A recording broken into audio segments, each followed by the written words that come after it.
Good morning, everyone, and good day. Welcome. And this morning, as a way of beginning, I would like to evoke the image of standing on a wonderful high mountain peak and on a very clear day. And this mountain peak is on the edge of a vast land that's below. Nothing is higher, and you can see far distance the great plains below, the mountain ranges to the north, the ocean to the west, great rivers to the east. And standing there on this day, you look around, and what stands out is all the different weathers that you can see. In some areas you see that it's raining, clouds, maybe rainbows. In other direction, maybe higher up, you can see in the distance, far from you, where it's sunny, you can see that it's even snowing. And down below, you see, across where the ocean is, you see fog banks coming in. And it's clear that down in the valleys that somehow the wind is turning, and maybe the soil's being kicked up so that you see little tornadoes or windstorms. And other places further down, you see that there's blue skies far to the south, and places where it looks like it's maybe almost desert-like and clear, warm. It looks down there, and so you see that so many different kinds of weather, and as you watch it, you see it shifting and changing. Clouds move, rain comes and goes, and but what stands out is that even though you can differentiate these different parts of the weather, it's just all part of the same weather system. They're all interrelated. You could, in some sense, say that there's a continuity between all the different weather that you see. That there's no line and barrier between one and the other, and they're all in some ways in relationship to each other. The weather is a whole, and in a sense, we can know that the weather of the whole planet is this global weather patterns that influence each other and work together, and so now we think sometimes we think scientists now think of the global weather as a single whole that is interacting with itself, and so the same way as we sit on our mountain peak of meditation, on our cushion, our chair where we're sitting, all that we experience in ourselves can be like the weather. We can certainly see that there are different emotions and feelings and sensations happening, but there's some way of seeing it as all part of a larger whole, to not create strong lines, boundaries between one thing and the other. The boundary between your hand and your arm is an arbitrary line. Your fingers and your palm, we usually don't separate that when we think of the hand. We can, of course, think about finger. We can, of course, think of the hand separate from the rest of the arm. But there's also a continuity, and they all work together as a whole. Our heart is part of our whole body. The heart nourishing the body, and the heart nourishing itself by how it works.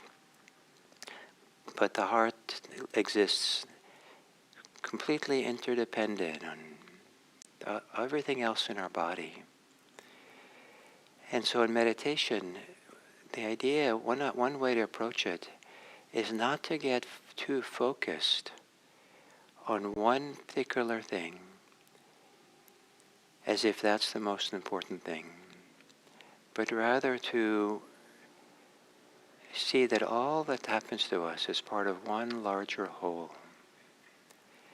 And often the part of our life that we're preoccupied with is only a very small percentage of what keeps us alive and going in any given moment. 99.999% of what keeps us alive and living and activated and conscious are processes within us that we don't control, that we can support, but that operate without our conscious effort and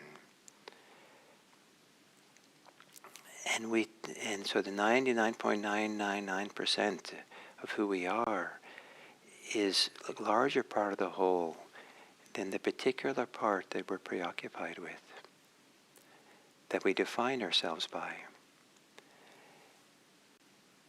And so to hold very lightly any way we define ourselves, anything that we're preoccupied with, and instead of getting absorbed in preoccupation, stand on the mountain peak of mindfulness and see it all as part of the weather, the larger weather system,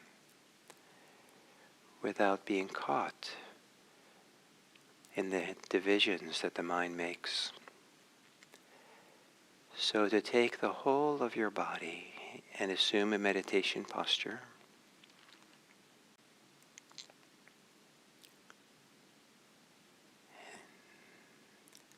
And to lower your gaze. Perhaps gently close your eyes. And as you are, what's the broadest way at this moment that you can feel your body?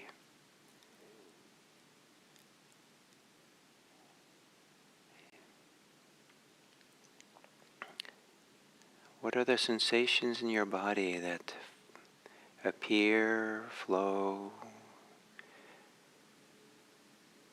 express themselves as you're sitting here?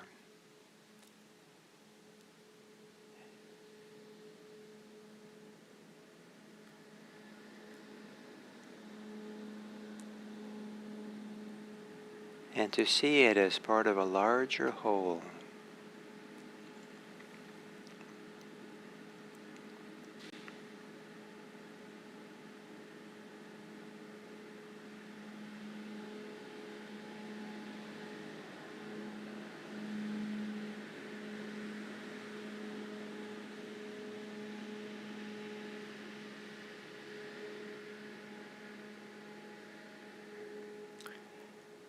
And then within this body, maybe as part of the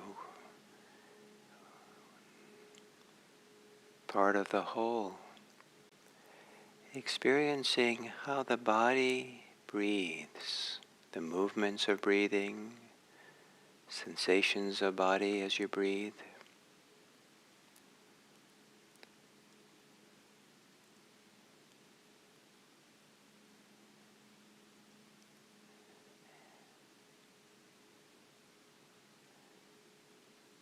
And as a way of entering into your body more fully, take a few fuller breaths, relaxing as you exhale.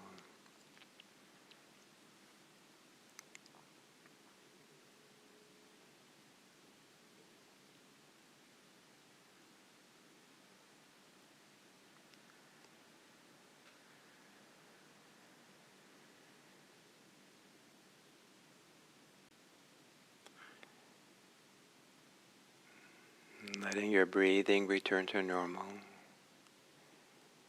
On the inhale, see if you can recognize, notice what the thinking mind is like, how it feels, how activated it is, but to feel it as part of the wider whole. It's just a piece of the weather of who you are.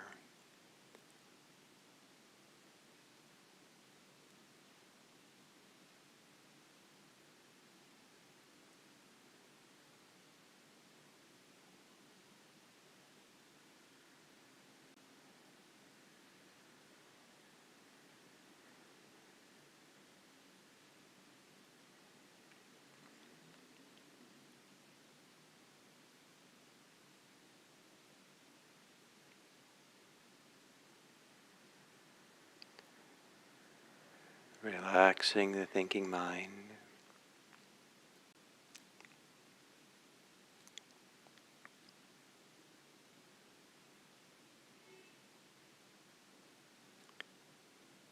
And then feeling as part of the whole how things are for you in your heart center.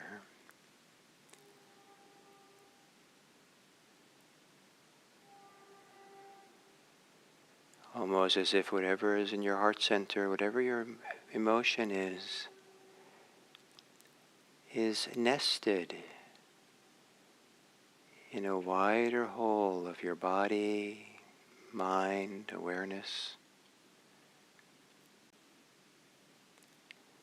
No need to be focused or fixated on how you feel.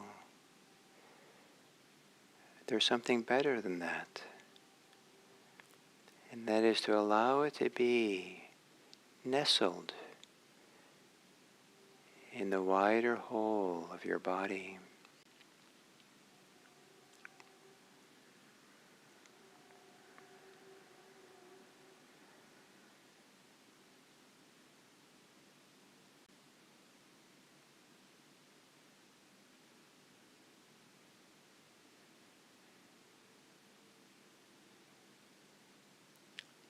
And then finally to center yourself on your breathing.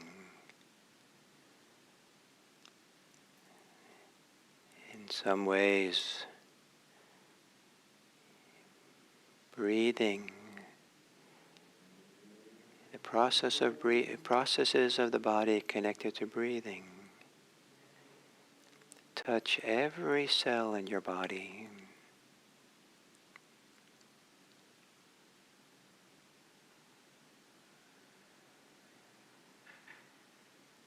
As you breathe in, let your awareness grow and spread throughout your body with the inhale. And as you exhale, relax back into some center, some root stability within.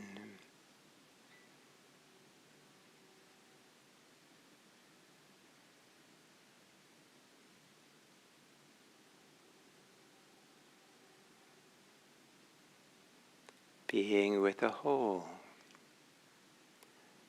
of your body. Maybe a whole that includes all things about yourself, thoughts, feelings, sensations.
When there is tension in the body and mind, we are compromising the whole of who we are.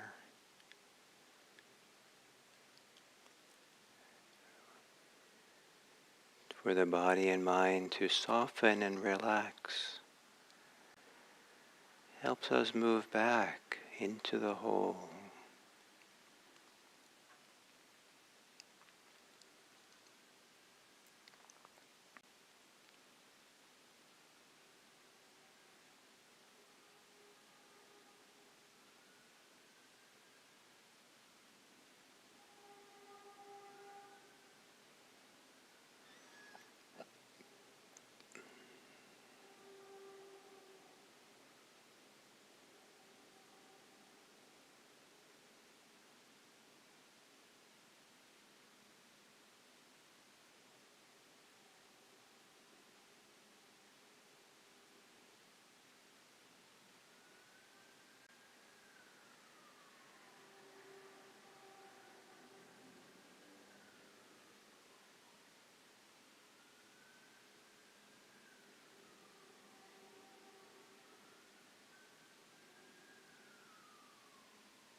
as we come to the end of this sitting, might it be possible for you to relax more fully into your body, or to allow yourself to sense your as wide, as broad as a field of your body as possible. Maybe the humming, vibrating, flowing sensations of your body.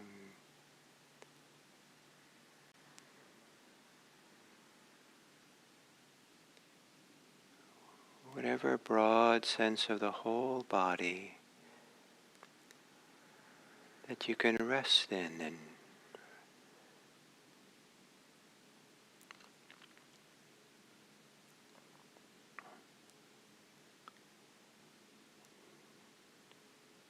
relaxing, softening any activation of your thinking mind. And in that relaxation, allow there be a broadening, a further broadening of awareness to take in the whole, without centering yourself on anything in particular.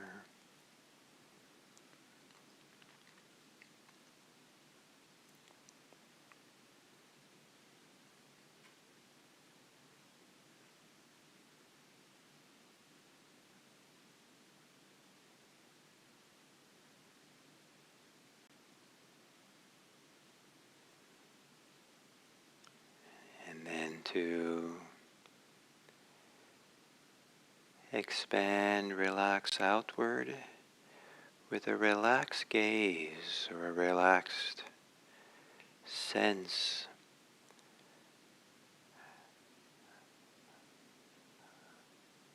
of all the beings, human and others, that are found in your neighborhood.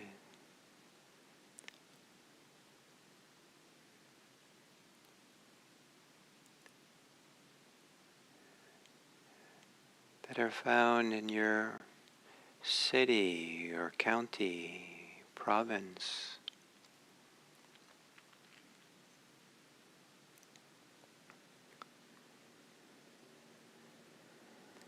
As if all of them are part of a whole, working together. Part of the wider biological, social systems that can live harmoniously together as a whole.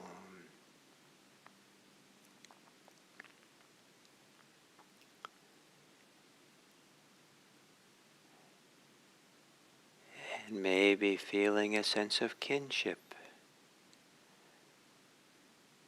with all living things.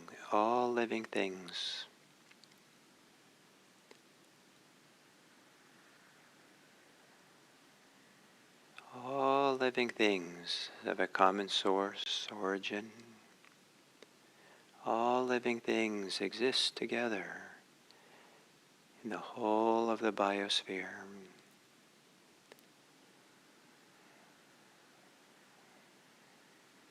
And may we care for the whole and for the individuals. May all beings be happy. May all beings be safe. May all beings be peaceful. May all beings be free. And may we extend our care to contribute to that possibility.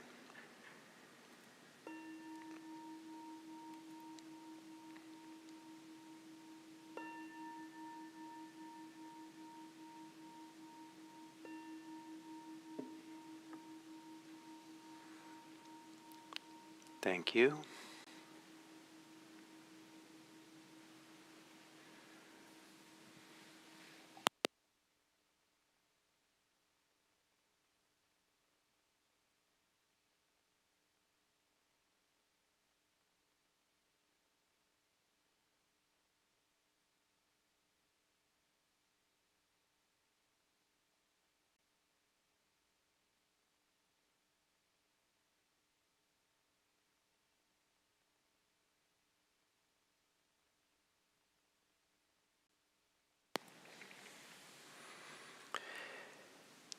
So welcome to this fourth talk on the road less taken.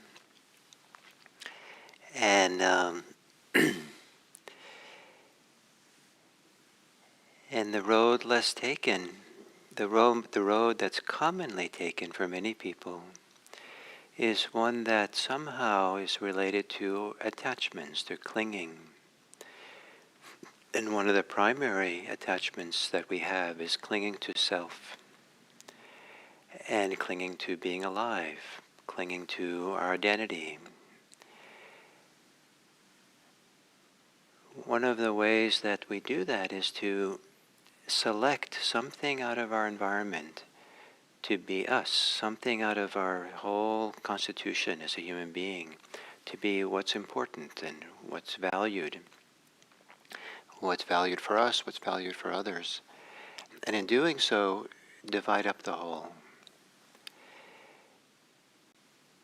When that division, when that sense of identity is created, formed, made up, based on attachment, that identity will bring suffering. It'll also bring a division of the whole. We no longer live in the whole of our experience, but we're prioritizing a small subsection of it. And one of the ways that that is physically experienced is through tension, through tightness in the body and the muscles. And it's very interesting to see how when there's a preoccupation in the mind, around anxiety, for example, or fear, or anger, or desire, the impact it has on the tension in the muscles in the body. It can be sometimes quite large, the shoulders are held tight, the chest is kind of contracted. It can be in the hands, sometimes the hands are fidgeting a lot and moving, and sometimes it's in the jaws tight. Sometimes it's in the eyes. The eyes are not floating and relaxed in their sockets, but are held and fixated at something. There's a myriad ways in which we hold tension in our body that has its source in the tensions in our mind. So if we're caught in thoughts that are anxiety thoughts, worry thoughts, if we're kind of caught in thoughts of ill will or aversion or desire, if we're caught in thoughts about me, myself, and mine, and my identity, and myself as the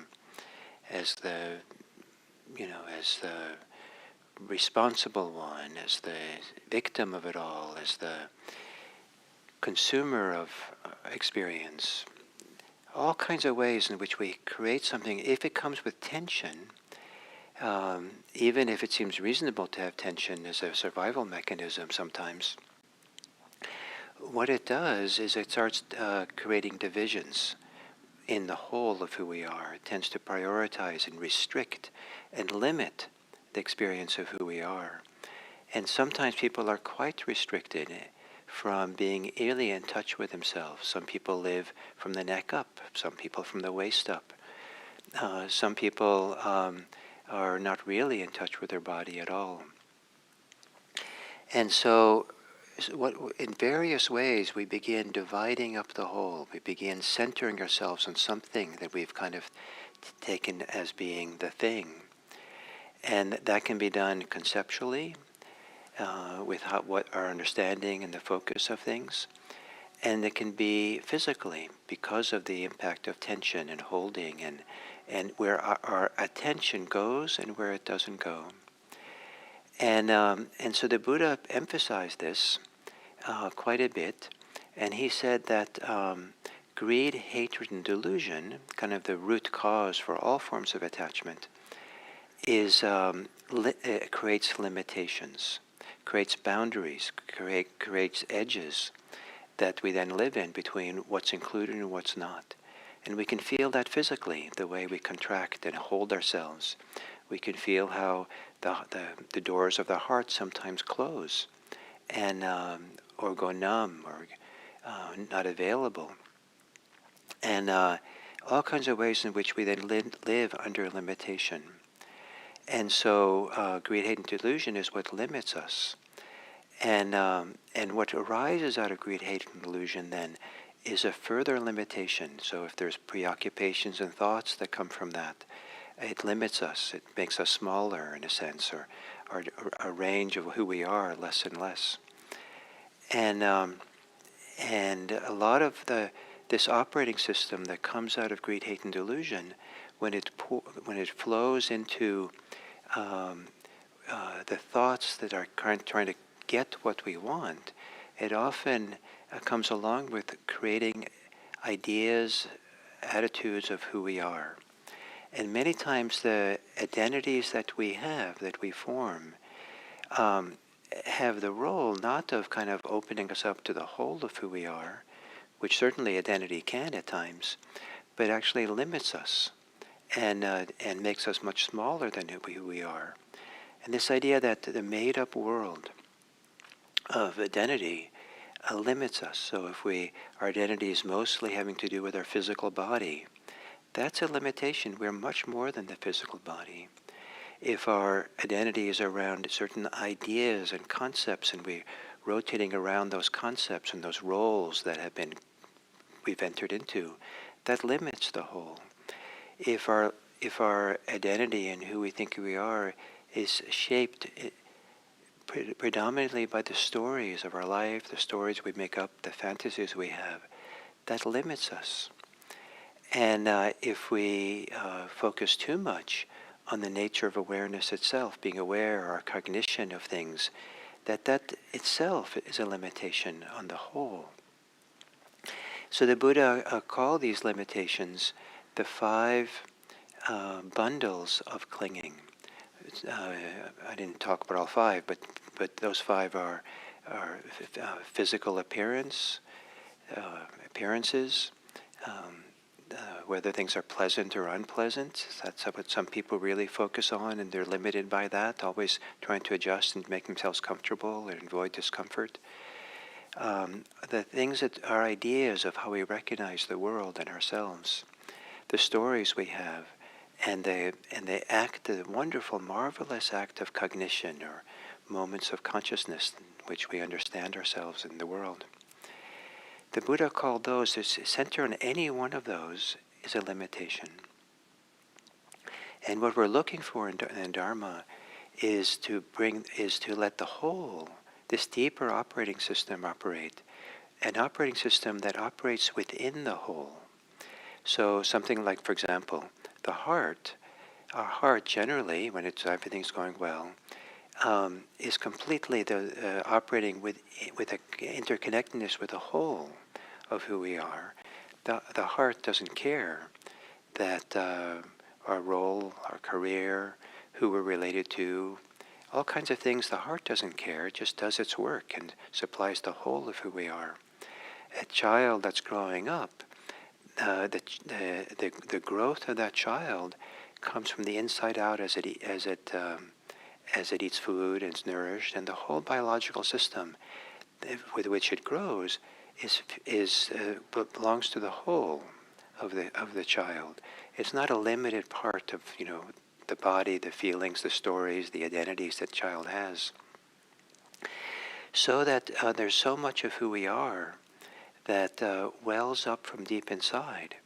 And for the Buddha, the deepest spiritual way of being in the world, the deepest emotional way of being in the world, is not in the world of attachments and stories and ideas within the field of those limitations we create, but comes when we settle and relax and allow an upwelling, allow the growth, allow a flow, allow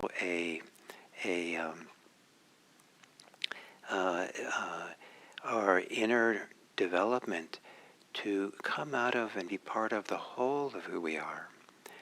And part of the role of meditation is not so much to get calm, or not just to have insight, but because both of those come back into this world of a limited world, thinking that calm or pleasure in meditation is the point, to be peaceful is the point.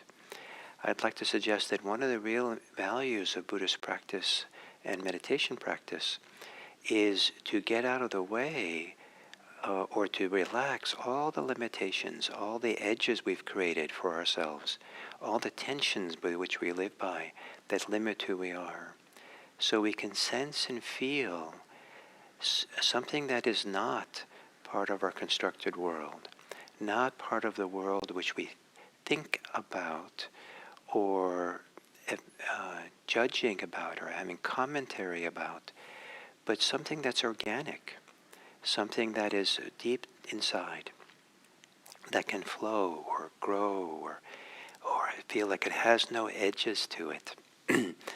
And so things like the 7 factors of awakening, things like the Brahmaviharas, love, kindness, compassion, appreciative joy, loving equanimity, equanimous love. All these things, they don't have boundaries. They are kind of just something we radiate or flows throughout our whole being, ideally.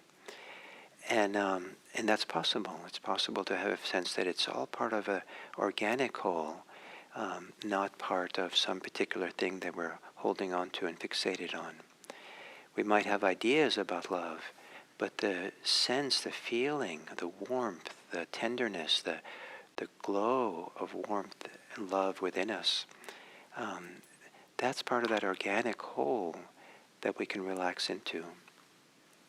So to relax the tensions of the mind, to relax the tensions of the body, so that we live without edges, without boundaries, without divisions inside of ourselves, an undivided whole of our being that makes us so much more than any way that we can think about ourselves. And thinking is certainly part of that whole, which makes it kind of fun at times. So the second operating system is one that belongs to more of an undivided world, undivided self, than it does a divided self, a fragmented self that most people live in. So the road less traveled, there's a fork always, and to choose the wholesome rather than unwholesome is to choose that which belongs to the whole, and that which comes out of the whole. To choose the unwholesome is choose that which is only that is restricting the whole, or in a more limited world that's not whole. It's fragmented. It's divided. So may you experiment today. May you sense and feel the ways that you live that are closer to taking the wholesome step rather than the unwholesome step. That the ways you live that sense to open to a wider sense of how things are than to a restricted, narrower sense to how things are. And may that bring you much joy and delight. May that bring you a sense of being cozy in yourself, a coziness nested in a wider world that then therefore is softer and maybe more receptive to you. So thank you very much, and I'll conclude this talk tomorrow, and then talk a little bit. Tomorrow I'll talk a little bit about what's planned for the new year and for this YouTube themes. Thank you.